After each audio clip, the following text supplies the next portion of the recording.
a sunny, gorgeous Thursday morning in Northeast Ohio. Welcome on into the Bullpen.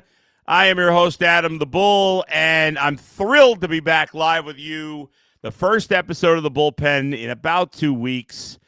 And unfortunately, Dustin was supposed to be with me this morning. Well, it's not unfortunate that he was supposed to be with me. It's unfortunate that he is not with me this morning. He's got something pressing of a personal nature. And so hopefully he'll be back with us on Tuesday. We'll wish him the best, and everybody send good thoughts to Dustin right now. But there you go. So we'll have Dustin back hopefully on Tuesday. It's great to be back live with you all. I apologize for my tardiness starting 2 minutes late. It's 100% my fault. But I'm glad that those are with me this morning. If you're watching this podcast live, you're probably a diehard fan. And to all the fans out there, let me just say that if you didn't see my message on UCSS yesterday, I wanted to share it again today for those who watch the podcast regularly. And when I announced that my mother had passed away, I don't know. I guess I could have kept that private, but that's not what I've been about. I've always, when I got into this business, wanted to share my life, not just my sports opinions, but I wanted to share my life, or as much of my life as possible, with those who support me and those who are fans. And so when I posted that tweet, obviously it was an emotional time for me and my family. But the response that I got to that tweet was really overwhelming.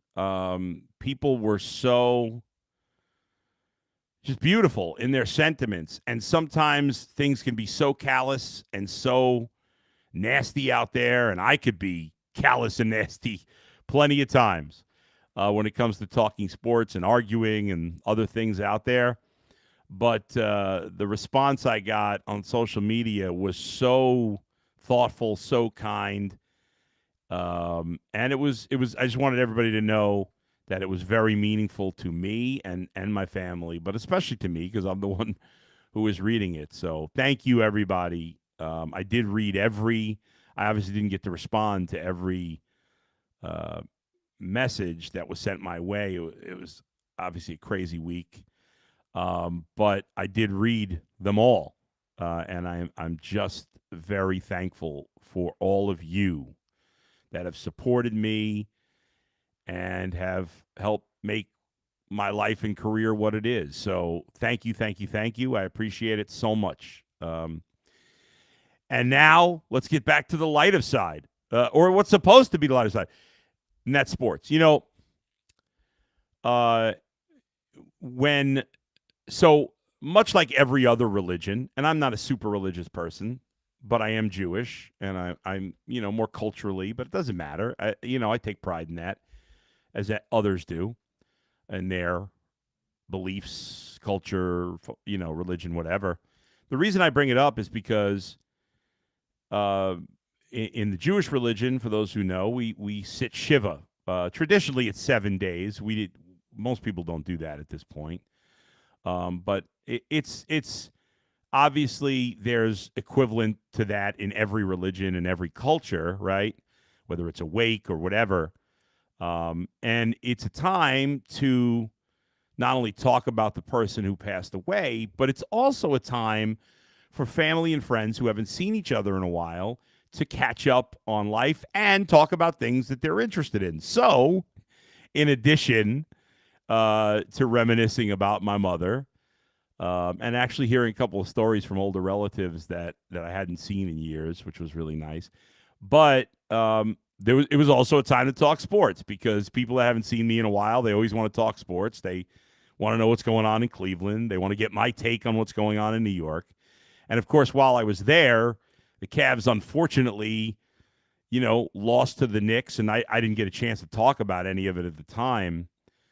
But so I'll talk about it for a minute, but I have another point. I'm sure at this point we're all kind of done talking about what happened in that series. But after game one, I mean, that game one is one of the all-time worst losses in the history of postseason basketball.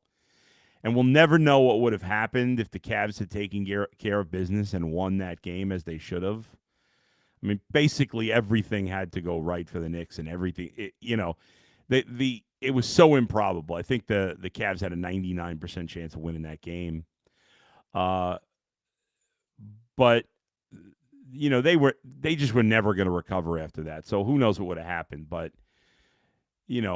unfortunately, it went the way it went. Now we lick our wounds. The Cavs have decided to keep Koby Altman, who, by the way, I just found out interned from my cousin, who's a physical therapist, when he was either in high school or college. I meant to double check that, but which I thought was funny. But I think the Cavs definitely did the right thing bringing back Koby Altman, and I've had a love and hate relationship with Koby. I've been highly, highly critical and even thought he should be fired at times.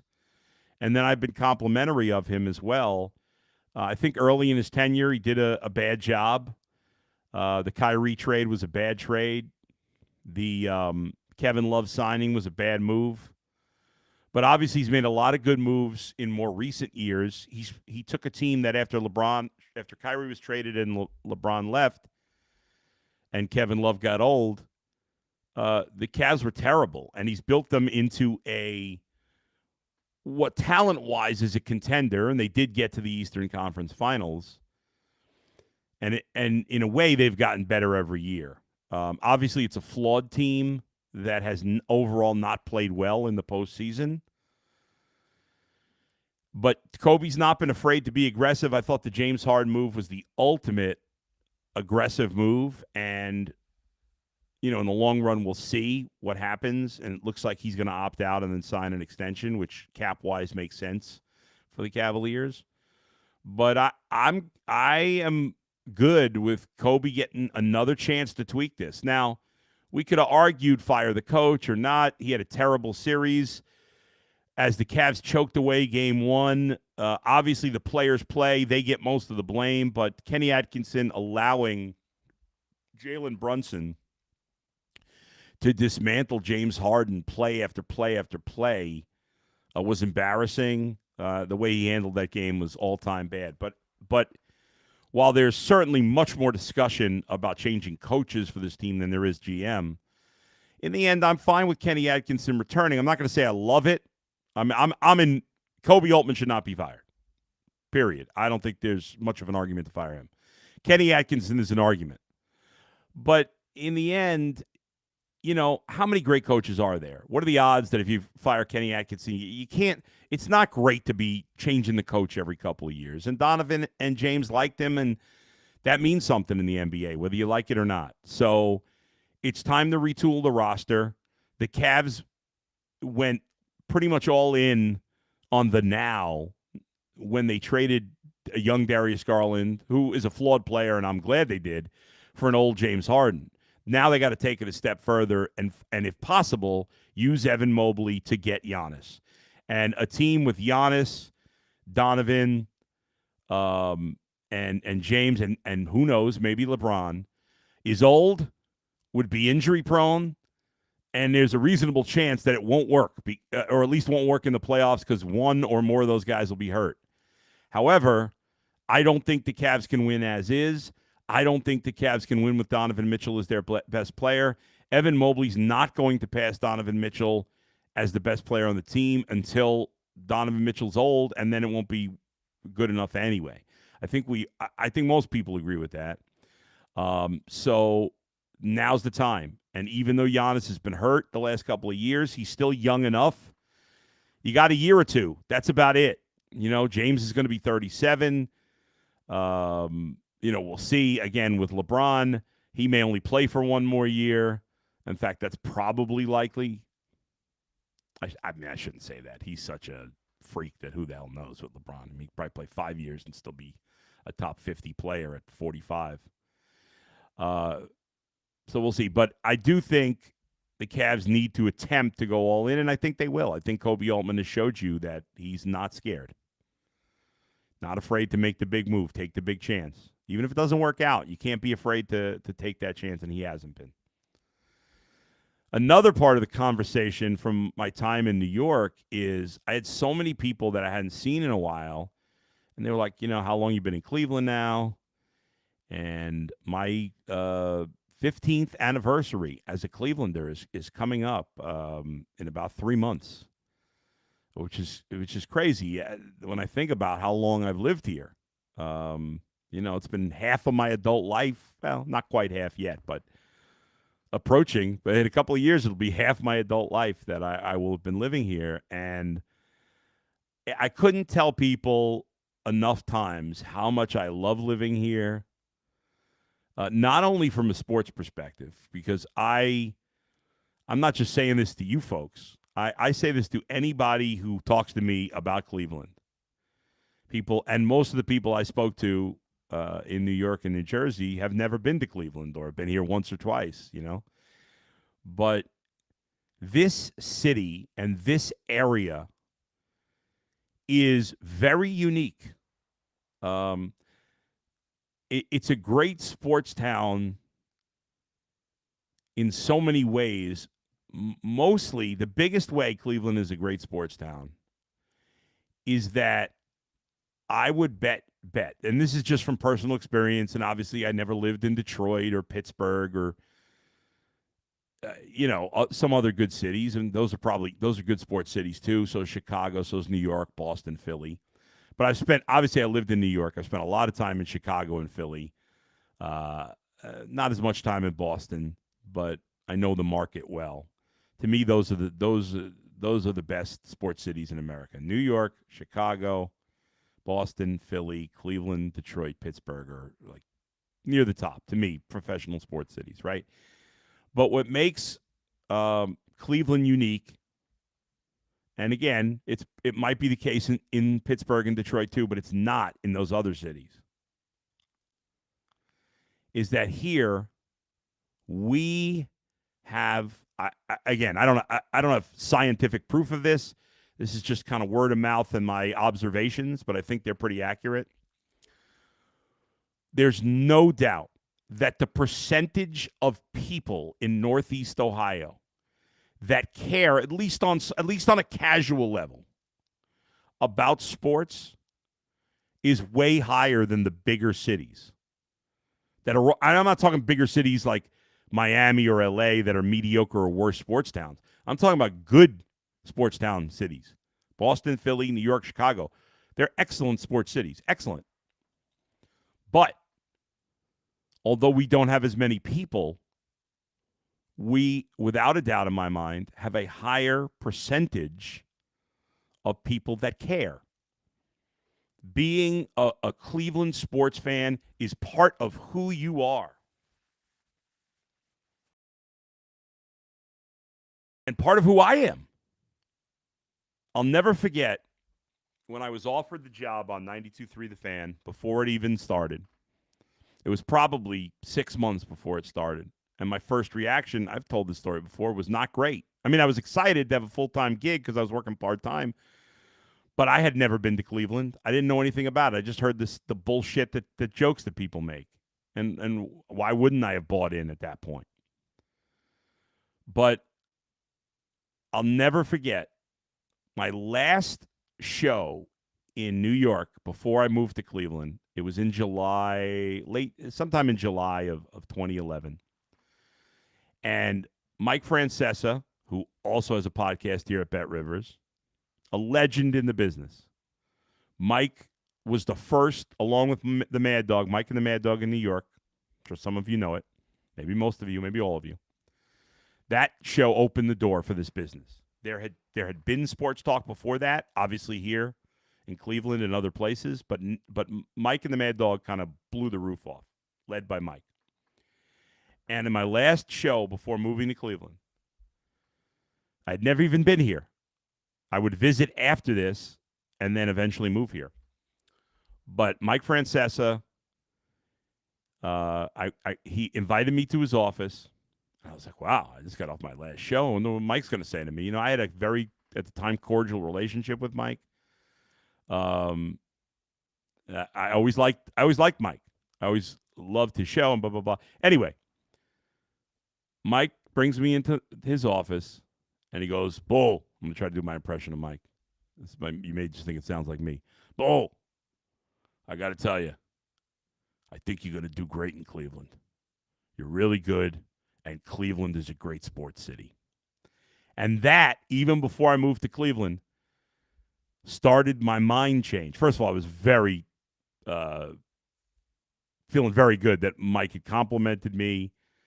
But the fact that, like, Mike Francesa, the New York sports guy, you don't think about him in other markets because he didn't, work in markets. He didn't work in Cleveland, but he knew what I would find out, that Cleveland was a great place to be a sports fan and a sports broadcaster.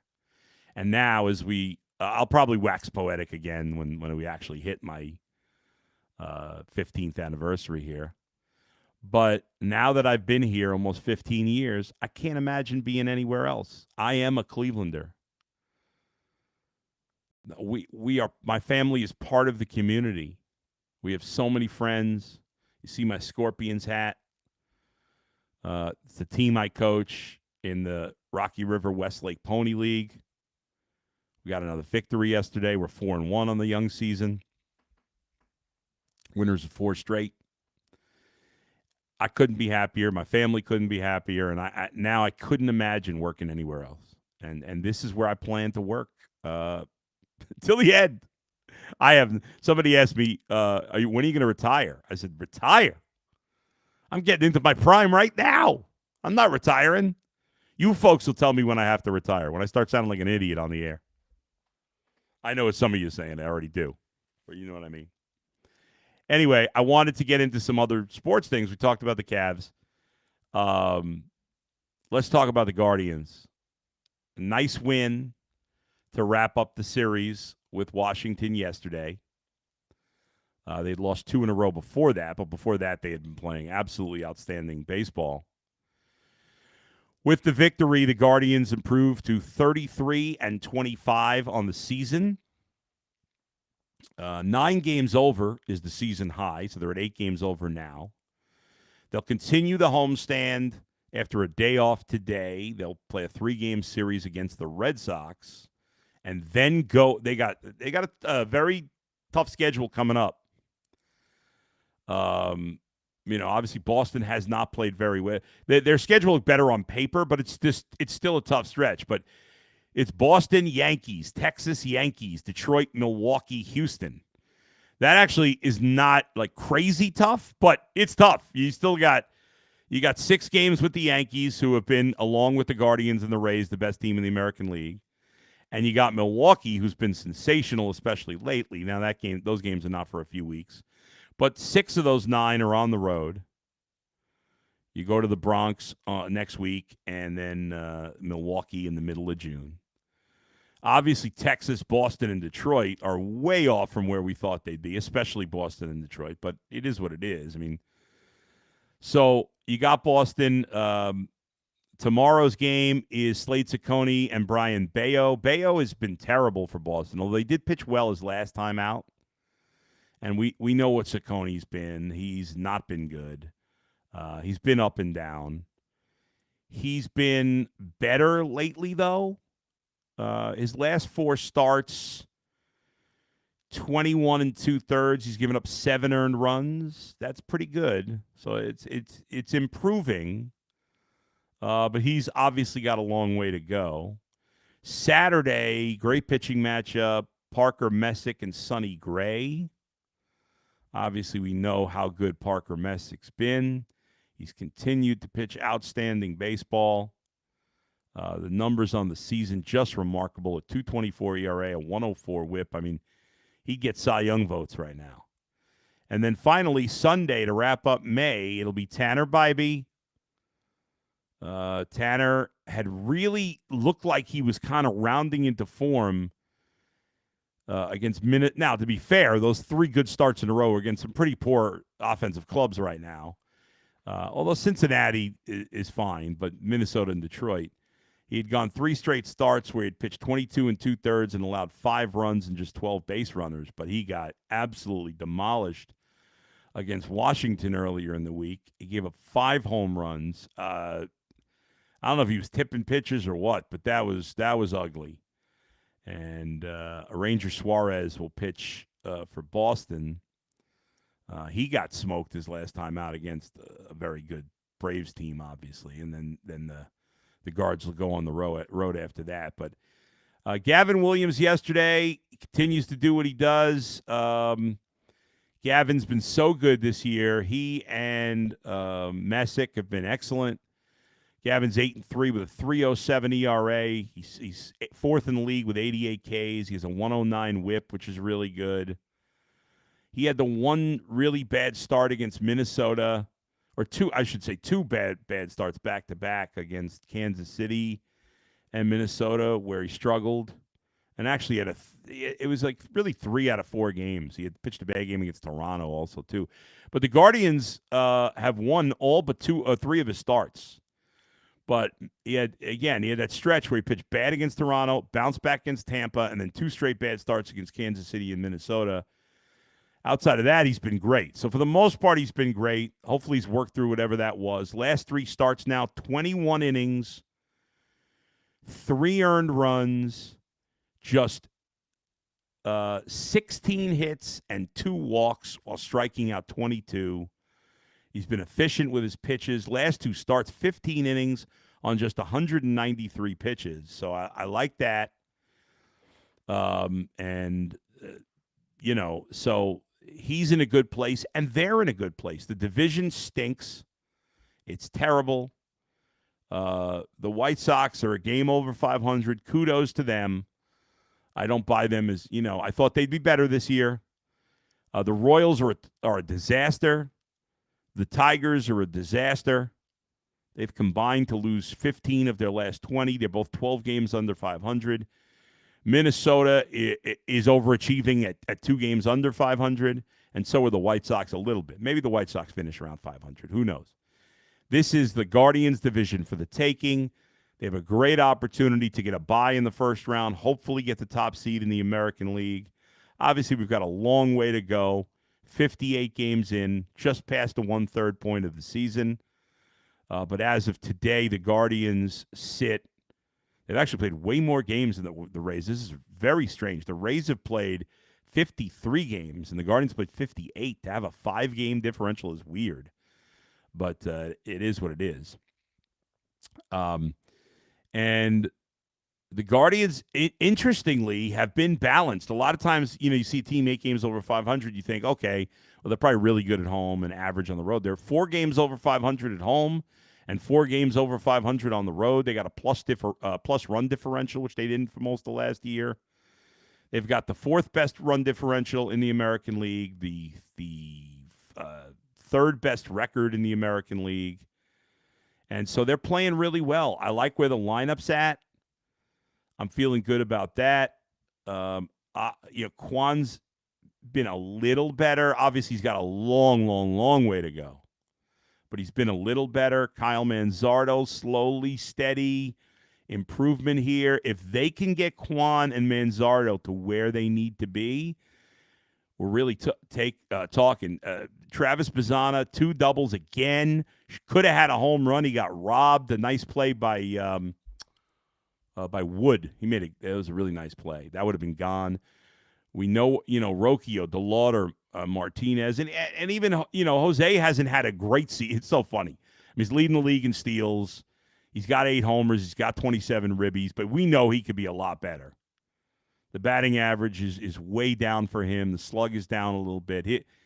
But if you get Kwan and Manzardo right, with Bazzana, Rocchio, DeLauder, the way Martinez has played, and Jose, that's 7 good spots in the lineup. That's 7. And catcher is what it is. I didn't love the Bailey move. He hasn't hit, same as Naylor. He's been terrible offensively. But if you're going to be terrible there, at least be elite defensively, which he is. I said yesterday in UCS, I'll say it again today. I want to get greedy. The Guardians' payroll is low. They haven't spent significant money. The team is good. The team, as is, can win the division. They might even be able to make a deep playoff run. They might even be able to win the World Series, as is. But you want to have a better chance? You want to really go all in? Address a couple of things. Add one more bat. Let's add one more bat. Hoskins has been okay. He's been okay, but I'd get one more bat. I don't know where that's coming. Where they need to bat the most is at catcher, but they're not going to do that, obviously.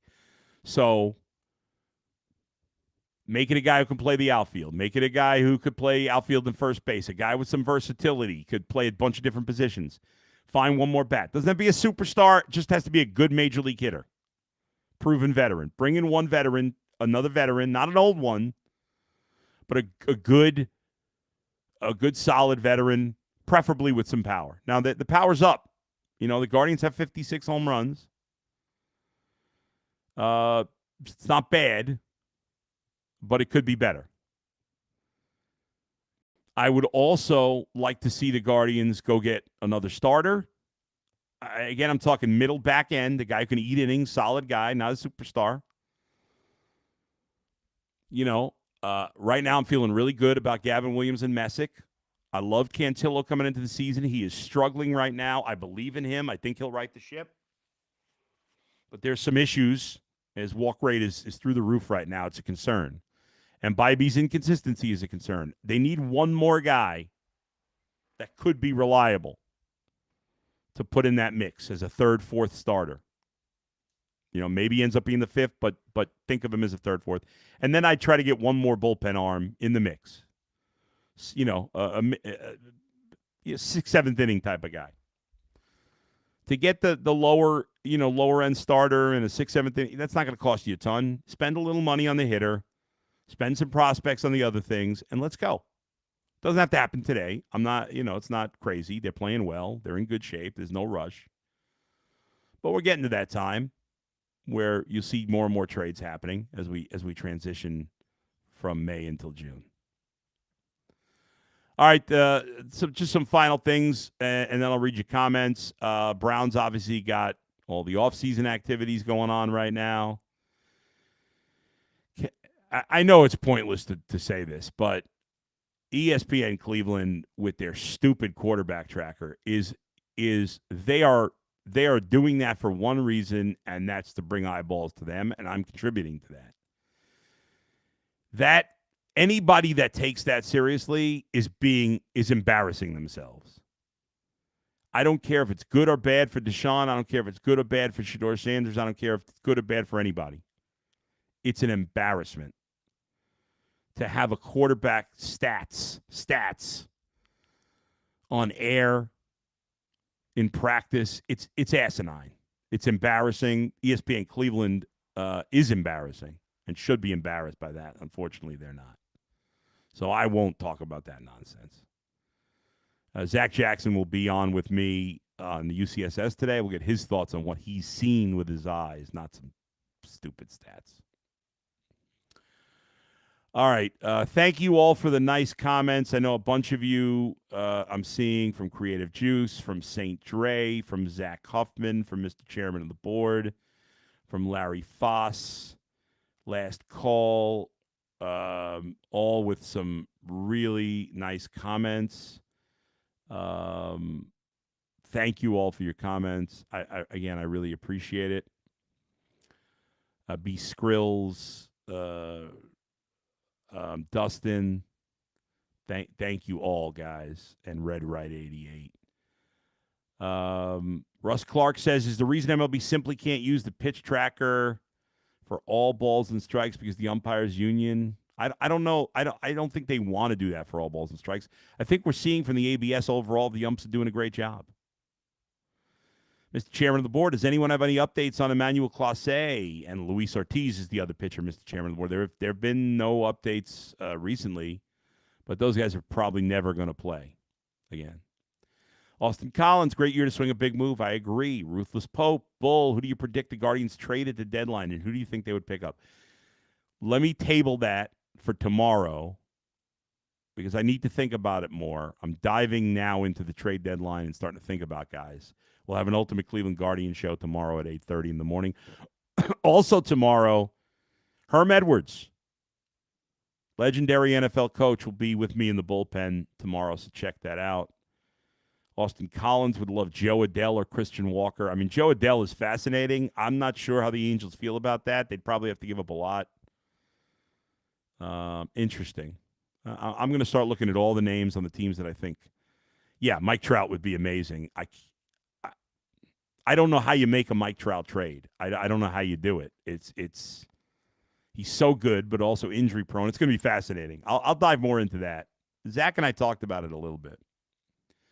Frankie says, I agree, get one more bat, but cheap owner probably won't. Too bad. Idiots, Clase and Ortiz, they would have rounded. Yeah, if you had Clase and Ortiz, you wouldn't need any pitching. Cade Smith, though, I know a lot of people were worried about him beginning of the year. I said, relax. I'm certainly not always right. But I said everybody got to relax, and he's been great. Outside of Mason Miller, he's as good as any closer in baseball right now. Thank you all. Love you all. Appreciate you all. Again, Herm Edwards in the bullpen tomorrow. I'll be on UCSS today and tomorrow. Ultimate Guardians with Zach tomorrow live at 8:30 in the morning. And next week, Dustin will hopefully be back with me on Tuesday. Thanks to Levi and Alex for producing. Thanks to you, Cleveland Finest, and the rest of you. We'll talk to you all next time. Where else but right here in the bullpen with Adam the Bull, brought to you by Bet Rivers. See you, everybody.